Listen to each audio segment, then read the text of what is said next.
Oi, pessoal.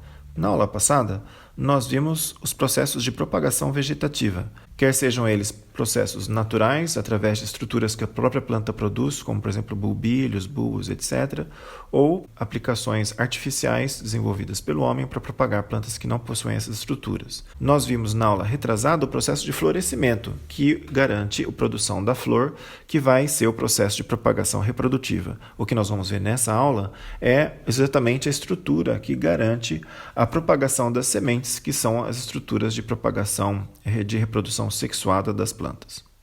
O que nós precisamos fazer no primeiro momento é fazer a diferença entre o que é fruto e o que é fruta. Muita coisa que está sendo mostrada nessa imagem é fruta, mas não necessariamente é um fruto. O morango, por exemplo, é uma fruta, mas não é um fruto. O fruto é a estrutura originária da continuidade do desenvolvimento dos carpelos.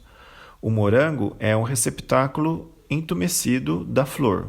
Então, essa parte vermelha que a gente come do morango, que é uma fruta, não é um fruto. O fruto verdadeiro do morango é o aquênio, que é aquelas sementinhas, entre aspas, né, que a gente chama do morango. O aquênio é um fruto seco, esse é o fruto verdadeiro do morangueiro.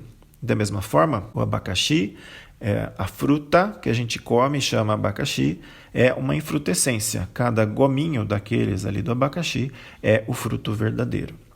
Às vezes não é muito fácil a gente saber se a gente está olhando para um fruto ou para uma fruta. A gente precisa acompanhar o desenvolvimento desde da flor até o fruto maduro para saber de onde vieram as estruturas e assim a gente consegue ligar a estrutura aos carpelos. Então, lembrando que fruto é a continuidade do desenvolvimento dos carpelos. Nessa imagem do morango, vocês conseguem ver a flor do morango, a flor de toda rosácea, possui uma série de pistilos, uma série de carpelos. Cada carpelo vai dar origem a um aquênio, que é o fruto verdadeiro do morango. E aquela parte do receptáculo, da base da flor, é que entumeceu e ficou avermelhada. Aqui nesse caso, isso não é uma fruta do conde, nem uma pinha. Isso se confunde muito com o fruto verdadeiro de uma outra família. Nesse caso aí é Sapindalis, e o que vocês estão vendo, cada florzinha branca daquela vai dar origem a um gominho desses diferentes. Isso é o fruto verdadeiro, cada gominho é um fruto verdadeiro. Como eles se coalescem, formam uma estrutura única, e a gente tende a achar que isso é um único fruto, mas não é. Isso também é uma infrutescência, muito semelhante ao caso do abacaxi. Então, tudo isso só para vocês notarem que o que a gente chama de fruto é a continuação do desenvolvimento dos carpelos depois da fecundação. Em Arabidopsis, que é a nossa planta modelo, os carpelos que estão ali no centro da flor vão produzir um fruto seco deiscente, que a gente chama de síliqua ou sílica. E essa síliqua é o fruto verdadeiro de Arabidopsis.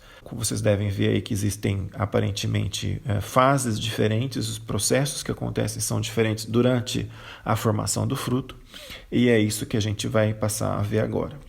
Então, existem 3 principais fases do desenvolvimento dos frutos. Isso é válido para Arabidopsis, mas isso é válido para todos os frutos. E a primeira fase é justamente a formação das estruturas. Nessa fase, existe uma alta taxa de divisão celular, muito pouca expansão celular e é um processo de diferenciação. De que estruturas que eu estou falando? Das estruturas dos carpelos, porque sem os carpelos não dá para ter fruto.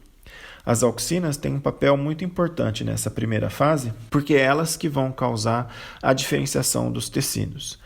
A segunda fase é uma fase de crescimento por expansão celular. Uma vez que as estruturas do fruto estão diferenciadas, estão formadas, elas vão expandir e vão dar origem ao crescimento em tamanho do fruto. Esse processo de expansão, vocês devem imaginar, é bastante regulado por giberelinas. A terceira fase é a fase do amadurecimento, onde o fruto vai atingir o seu desenvolvimento máximo e vai sofrer modificações metabólicas para permitir a dispersão das sementes. Então, vocês estão vendo aí a primeira fase, a segunda e a terceira. Nós vamos ver um pouco mais de detalhe cada uma delas agora. Então, como eu disse, a primeira fase é a fase de formação das estruturas, que dá uma continuidade ao desenvolvimento dos carpelos. É nessa fase também que se dá o que a gente chama de pegamento dos frutos. Esse pegamento é um termo popular que a gente usa em agricultura, porque algumas árvores, principalmente isso ocorre principalmente em árvores, não conseguem produzir energia suficiente para garantir que todos os carpelos que foram fecundados deem origem a frutos. Mangueira é um exemplo clássico, citros em geral também são bons exemplos desse processo. Vocês já devem ter visto um pé de mangueira na Unicamp, tem vários pés de mangueira no campus, inclusive dentro do Instituto de Biologia, ali no estacionamento da Zoologia, por exemplo, tem uma mangueira ali. Vocês devem perceber que no final do ano, geralmente quando a planta floresce, cada cacho daquele que tem centenas de flores produz também uma centena de pequenos frutos. Mas nem todos esses frutos vão acabar amadurecendo. Então eles chegam na fase inicial do desenvolvimento, ou seja, a fase 1, a fase da formação das estruturas, e eles são abortados. Esse é o que a gente chama de chumbinho, né? Esses frutos caem ainda num tamanho muito pequeno, porque de alguma forma, que a gente não entende ainda do ponto de vista molecular, a planta faz ali internamente um cálculo de quantos frutos ela vai ser capaz de garantir o desenvolvimento final, e ela mesma faz um processo de eliminação do excesso de frutos. Os detalhes do metabolismo desse processo ainda não são bem compreendidos, mas isso ocorre nessa primeira fase. Por que que essa eliminação desse excesso de frutos ocorre na primeira fase? Para que a planta não invista muito nutriente, muita energia para começar a desenvolver os frutos e depois não ser capaz de manter esse desenvolvimento até o final. Quando nós falamos sobre Arabidopsis, que estruturas que são as estruturas do fruto? Essa imagem que vocês estão vendo é uma imagem em microscopia eletrônica de varredura do ovário estilete estigma, ou seja, do pistilo de uma flor de Arabidopsis. Essa flor ela acabou de ser fecundada, então na verdade isso daí já é o início da formação do fruto. Vocês veem que, como houve a fusão de dois carpelos, existem duas válvulas, que são as duas metades do fruto. Cada metade dessa foi feita por um carpelo que se soldou. E a região de soldadura desses carpelos é o que a gente chama de réplon. Entre esses dois réplons existe o que a gente chama de septo, que é o que comunica ou gruda as duas partes pelo interior dessa estrutura. Todas as mutações que afetam a formação dos carpelos vão afetar a produção de frutos. Vocês estão vendo aí imagens de vários mutantes que afetam o desenvolvimento dos carpelos. O mais famoso deles, que nós inclusive vimos na aula de flor, é o mutante agamos. No mutante agamos não existe formação nem de estames nem de carpelos, portanto, no mutante agamos, se não existe formação de carpelos, não vai haver formação de frutos. Vejam, portanto, que nessa primeira fase existe uma grande influência de um componente genético. Aí vocês estão vendo o padrão de expressão do gene agamos, que começa então lá, nós vimos no desenvolvimento da flor, quando ainda não existe nem a formação de órgãos florais, mas essa expressão continua ainda durante o desenvolvimento dos frutos. Nós também temos a influência de outros genes, uma série de genes, nós não vamos ver todos eles em detalhe, mas só estou mostrando esse outro aqui que é interessante. Os fatores de transcrição da família YAB, eles identificam qual é o lado adaxial e o lado abaxial, ou seja, o lado de dentro e o lado de fora dos carpelos. Vocês devem imaginar que os óvulos devem ser produzidos pelo lado adaxial, pelo lado de dentro dos carpelos. Se você tiver uma mutação desse gene que diz quem que é o lado de dentro e quem que é o lado de fora, o que vai acontecer é que nos mutantes YAB você vai ter produção de óvulos para o lado de fora, porque a planta não sabe mais qual que é o lado de dentro e qual que é o lado de fora, ela acaba colocando óvulos para o lado de fora.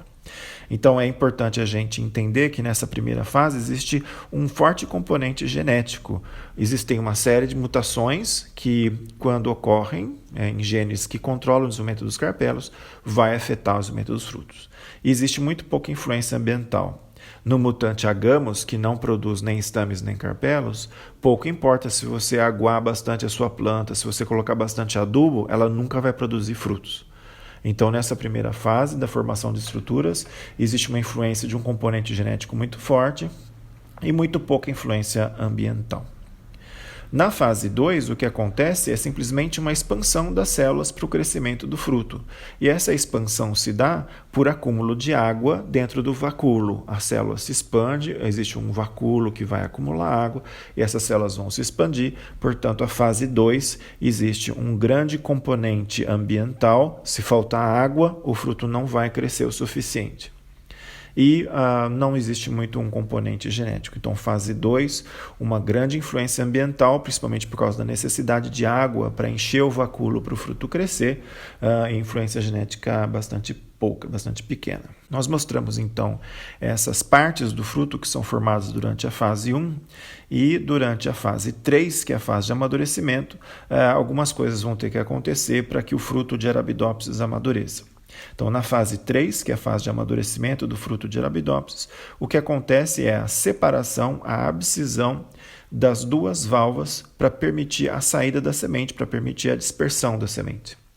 Essa separação da valva do réplum vai acontecer por causa de uma zona de abscisão e uma zona de morte celular programada entre os tecidos da valva e do réplum. Se nós olharmos em detalhe essa região de conexão entre o réplum septo e a valva, nós vamos ver que existe ali então a formação de uma zona de células que vão morrer para permitir a separação entre a valva e o réplum, e o fruto então abre por esse processo de morte celular programada para a liberação das sementes. Esse processo então de amadurecimento do fruto de Arabidopsis, que envolve a morte celular programada para a liberação das sementes, é extremamente bem controlado. Esse processo é extremamente bem controlado por uma série de genes que vão permitir que essa morte celular programada aconteça na posição correta, etc. Nós não vamos comentar em detalhes essa parte molecular, isso seria mais para pós-graduação. Eu só quero mostrar uma consequência desse processo. Ora, se essa fase 3 também tem esses componentes genéticos, isso quer dizer que mutações nesses genes que permitem o amadurecimento do fruto de Arabidopsis, que é um fruto seco, então vai haver morte celular programada. Se eu mutar um desses genes e não houver essa morte celular programada, não vai haver dispersão de sementes.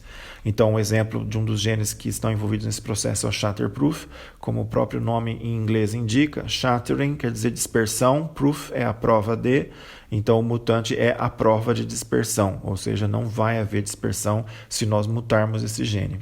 Só como curiosidade, esse gene shatterproof é um fator de transcrição da família MEDS, ele é um gene daquela família de genes do modelo ABC, que nós falamos na aula de desenvolvimento floral.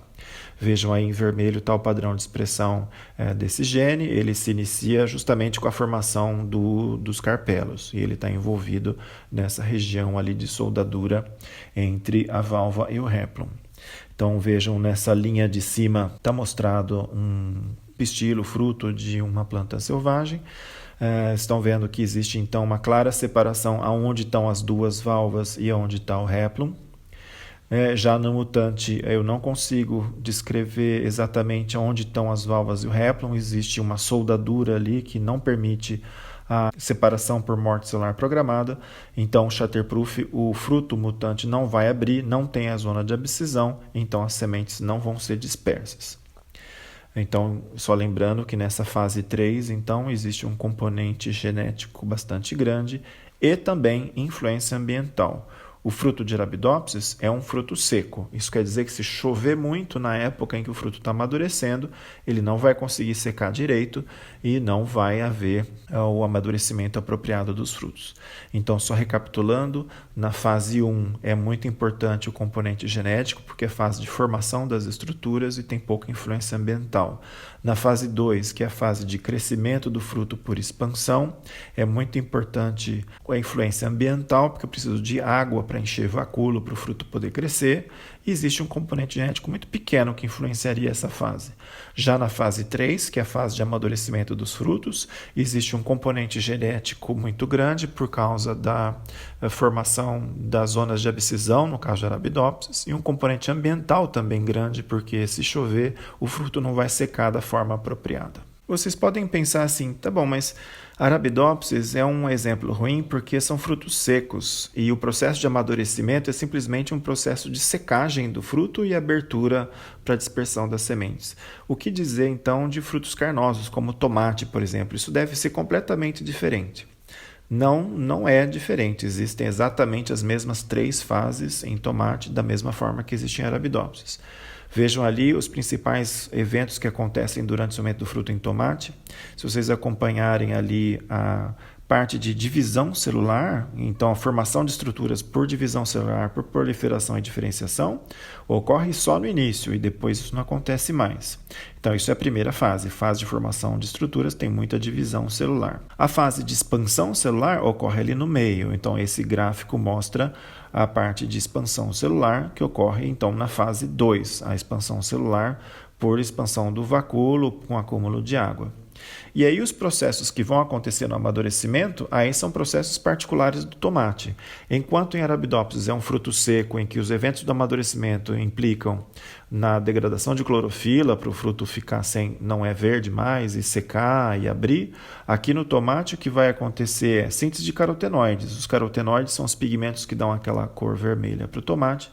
O tomate é um fruto climatérico, portanto vai haver um aumento da produção de etileno, vai haver um amolecimento, ou seja, um afrouxamento das paredes celulares. Então vejam que aí são os eventos particulares da fase de amadurecimento. Então, obviamente, os frutos carnosos vão ter suas características de amadurecimento, como esses que nós citamos, além da perda de clorofila. Então o tomate não é mais verde, então isso vai acontecer a degradação de clorofila, vai haver acúmulo de açúcares solúveis, então o fruto maduro é doce, ao invés do fruto verde que não tem açúcares, né? Então vocês conseguem citar aí uma série de eventos que vão acontecer na terceira fase, na fase de amadurecimento do tomateiro. Então, novamente, essa fase é controlada geneticamente, tem bastante influência ambiental. De novo, mesmo no tomate, se não chover, não tiver água, esse processo não vai acontecer, ou se o tomate não for bem adubado, não vai ter nutrientes suficientes para síntese de açúcares, etc. É um evento, obviamente, controlado geneticamente, existe uma rede de interações gênicas, aí vocês estão vendo, é bastante complexa, nós não vamos ver isso em detalhe, a gente não vê isso em detalhe na graduação, mas como é um fruto climatérico, muito da expressão desses genes obviamente é induzido por etileno e existe um processo de interação aí com a luz. Muito bem, espero que vocês tenham retido essas informações. Existem 3 fases do desenvolvimento dos frutos. A primeira fase de formação de estruturas, a segunda fase de expansão celular, principalmente por acúmulo de água no vacúolo, e a terceira fase de amadurecimento. O que acontece nessa terceira fase depende se os frutos são secos ou se são frutos carnosos, tá bem? É isso que a gente tinha para apresentar nessa aula de hoje. Se tiver alguma dúvida, mandem e-mail. Se não, até a aula que vem. Tchau, tchau.